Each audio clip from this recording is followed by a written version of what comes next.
Sales tax, IT, income tax refunds اور duty drawbacks تھے, وہ ہم نے 1 جولائی سے دینے شروع کر دیے. 68 billion rupees have been now refunded to date. بیرونی ادائیگیاں کرنا مشکل ہو گیا, وزیر خزانہ محمد اورنگزیب کا اعتراف. مشکلات برداشت کرنا ہوں گی, میکرو اکنامک استحکام نہیں لائیں گے تو مسائل ختم نہیں ہوں گے. چین نے آئی ایم ایف سے معاہدے کی حمایت کر دی. وفاقی وزیر خزانہ کا دعویٰ, ایف بی آر سے ہراسگی ختم کرنے کی یقین دہانی. واضح کیا کہ اب نان فائلرز کو ٹیکس افسران براہ راست نوٹس نہیں بھیج سکیں گے بلکہ سینٹر لائٹ طریقے سے بھیجے جائیں گے. 1 جولائی سے اب تک انڈسٹریز کو 68 ارب کے ریفنڈز دیے جا چکے ہیں. تنخواہ دار طبقے پر بوجھ ڈالنا آسان نہیں, کمزور طبقے پر بوجھ کم کرنے کے لیے کوشش کر رہے ہیں. محمد اورنگزیب کی پریس کانفرنس. حکومت اور جماعت اسلامی کے درمیان مذاکرات کا پہلا دور ختم. جماعت اسلامی نے مطالبات حکومت کے سامنے رکھ دیے. دونوں فریقین کا بات چیت جاری رکھنے پر اتفاق. حکومتی ٹیم نے مطالبات سن لیے ہیں. مذاکرات کے ساتھ احتجاج بھی جاری رہے گا. عوام سے مزید لوٹ مار نہیں ہونے دیں گے. لیاقت بلوچ کی مذاکرات کے بعد میڈیا سے گفتگو. حکومت کا تمام گرفتار کارکنان کو رہا کرنے کا اعلان. عوام کے ریلیف کے لیے دن رات کوشاں ہیں. عطا اللہ تارڑ کی میڈیا سے گفتگو.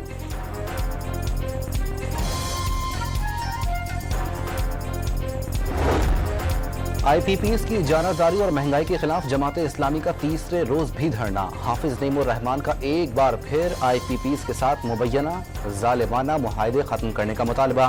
معاہدہ کرنے والوں کو احتساب پر بھی زور. مذاکرات نتیجہ خیز ثابت نہ ہونے پر دھرنا طویل بھی ہو سکتا ہے. امیر جماعت اسلامی کی احتجاج کے دوسرے شہروں تک پھیلانے کی وارننگ.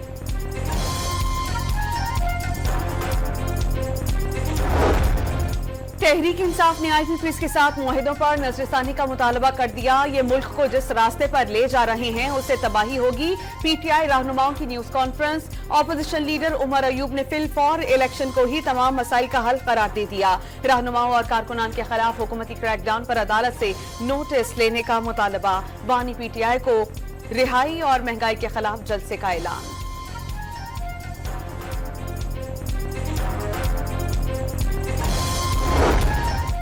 آئی پی پیز کے ساتھ ظالمانہ معاہدے کس نے کیے؟ 30 سال تک آڈٹ کیوں نہیں کرایا گیا؟ مشیر اطلاعات خیبر پختونخوا بیرسٹر سیف نے حقائق سامنے لانے کا مطالبہ کر دیا. آئی پی پیز ملک کی معاشی تباہی کی علامت قرار دے دیے. سینئر سیاستدان فواد چودھری نے نون لیگ کے 2015 کے لگائے گئے بجلی پلانٹس کو مسئلے کی وجہ قرار دے دیا اور واضح کیا تمام پلانٹس ریاست کی ضمانتوں پر لگے. پلانٹس بند کرنے اور پیمنٹس روکنے کا مطالبہ ممکن نہیں.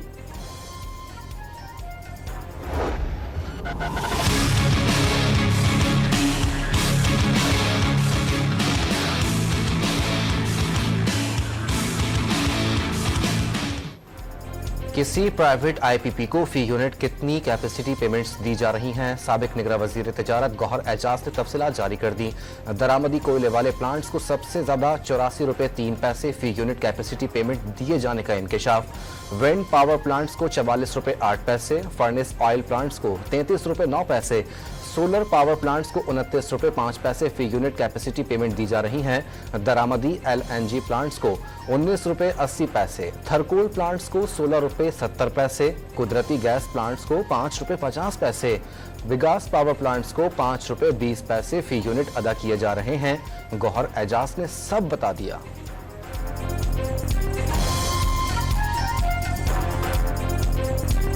مئی کے واقعات کی تحقیقات کے لیے جوڈیشل کمیشن کی تشکیل میں پیش رفت. خیبر پختونخوا حکومت نے chief justice Peshawar high court کو خط لکھ دیا. چیف جسٹس جوڈیشل کمیشن کے لیے جج کا نام دیں گے. وزیر قانون آفتاب عالم کی ڈان نیوز سے گفتگو. کے پی کابینہ نے جوڈیشل کمیشن کے قیام کی منظوری دی تھی.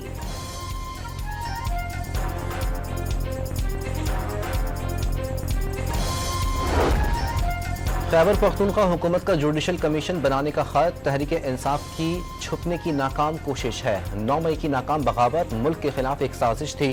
عاصمہ بخاری کا الزام. دعویٰ کیا جوڈیشل کمیشن ہمیشہ پوشیدہ اور وضاحت طلب معاملات پر بنتے ہیں. 9 مئی کی ناکام بغاوت کی درجنوں ویڈیوز تصویریں اور آڈیوز بطور ثبوت موجود ہیں، وزیر اطلاعات پنجاب کا دعویٰ۔ اسلام آباد کی مقامی عدالت نے پیکا کیس میں رؤف حسن اور دیگر ملزمان کو گورنر فیصل کریم کنڈی کی خیبر پختونخوا حکومت سے کسی بھی سرد یا گرم جنگ کی تردید، صوبے کے حقوق کے لیے سب کو مل کر کام کرنے کا مشورہ، واضح کر دیا کہ سیاسی اختلافات اپنی جگہ، صوبے کے لیے ایک ہونا ہوگا۔ اسلام آباد کی مقامی عدالت نے پیکا کیس میں رؤف حسن اور دیگر ملزمان کو مزید 2 روزہ جسمانی ریمانڈ پر FIA کے حوالے کر دیا۔ ملزمہ سیدہ عروبہ جوڈیشل ریمانڈ پر جیل منتقل۔ قومی اسمبلی اراکین کا اسپیکر سردار ایاز صادق سے رابطہ، بجلی اور گیس کے بلز ادا نہ کرنے کی خبروں کی تردید، خاموش رہنے پر وزارت توانائی کے خلاف تحریک استحقاق جمع کرا دی گئی۔ کراچی میں کے الیکٹرک کے دفتر کے باہر عوام پاکستان پارٹی سراپا احتجاج، مفتاح اسماعیل کا غیر منصفانہ پالیسیز پر کے الیکٹرک کے خلاف پٹیشن دائر کرنے کا اعلان۔ 2015 سے آج تک بجلی کی قیمت میں 350% اضافہ ہوا، پیپلز پارٹی نے الیکشنز میں 300 یونٹ فری دینے کا کہا، مفتاح اسماعیل کا شرکاء سے خطاب۔ MKM پاکستان کے زیر اہتمام ایکسپو سینٹر میں یوتھ کنونشن، مصطفیٰ کمال نے ملک کی ترقی کے لیے IPPs مسئلے کا حل ناگزیر قرار دے دیا۔ پاکستان کو 2600 ارب روپے کا ٹیکہ لگایا جا چکا، رہنما MKM کا دعویٰ۔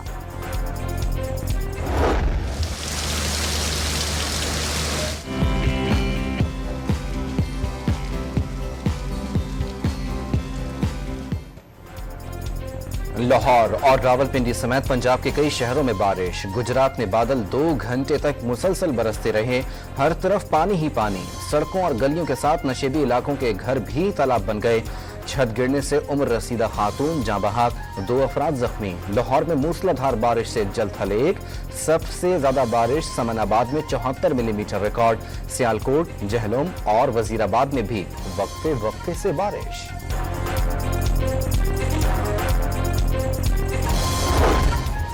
محکمہ موسمیات کی کراچی میں کل سے 31 جولائی تک وقفے وقفے سے بارشوں کی پیش گوئی، شہر میں آج شام بوندا باندی کا امکان، کراچی میں صبح سے موسم ابر آلود، درجہ حرارت 31 ڈگری سینٹی گریڈ ریکارڈ۔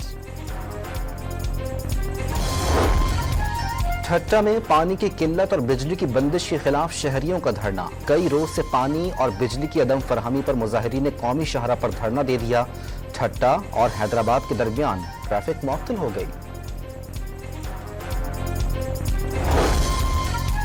کوئی مدرسہ دہشت گردی میں ملوث ہے تو ثبوت دیں، خود تالا لگا دیں گے، مولانا طاہر اشرفی کی پریس کانفرنس، وزیر اعظم سے مساجد کے 50% بلز معاف کرنے کا مطالبہ۔ گھوٹکی میں ڈاکوؤں کے حملے میں جاں بحق 2 پولیس اہلکاروں کی نماز جنازہ، پولیس افسران سمیت شہریوں کی بڑی تعداد شریک ہوئی۔ نماز جنازہ کے بعد عبد القادر مہر اور ظہیر احمد تھیم کی میتیں تدفین کے لیے آبائی علاقوں میں بھجوا دی گئیں۔ مردان سے اغوا 2 کمسن بچوں کو انٹیلیجنس اداروں اور افغان پولیس نے صوبہ خوست سے بازیاب کروا لیا، 2 سہولتکاروں کو گرفتار کر لیا، بچے والدین کے حوالے۔ اغوا کار افغان شہری ضیاء الحق دونوں بچوں کو تخت بھائی کے علاقے سے اغوا کر کے افغانستان لے گیا تھا۔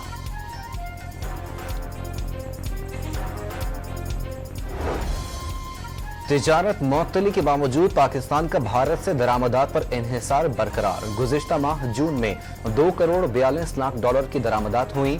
حکومت کے پہلے ماہ سالانہ بنیادوں پر درآمدات میں بڑا اضافہ ہوا تھا۔ مارچ 2024 میں بھارت سے درآمدات 48% بڑھی تھی۔ شوگر ملز ایسوسی ایشن نے حکومت سے ایک بار پھر 12 لاکھ میٹرک ٹن اضافی چینی برآمد کرنے کی اجازت مانگ لی۔ ملک میں چینی کے وافر ذخائر موجود ہیں، ضروریات سے زائد چینی برآمد کی اجازت دی جائے، شوگر ملز ایسوسی ایشن نے مطالبہ کر دیا۔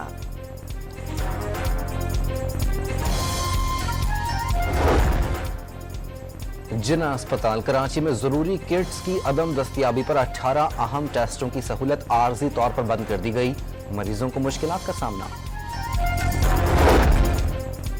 پاکستان سمیت دنیا بھر میں ہیپاٹائٹس سے بچاؤ کا دن، ویکسین لگوانے سے گریز، غیر معیاری خون کی منتقلی اور آلودہ پانی کے سبب ہیپاٹائٹس کے مریضوں کی شرح تیزی سے بڑھ رہی ہے، طبی ماہرین نے خبردار کر دیا۔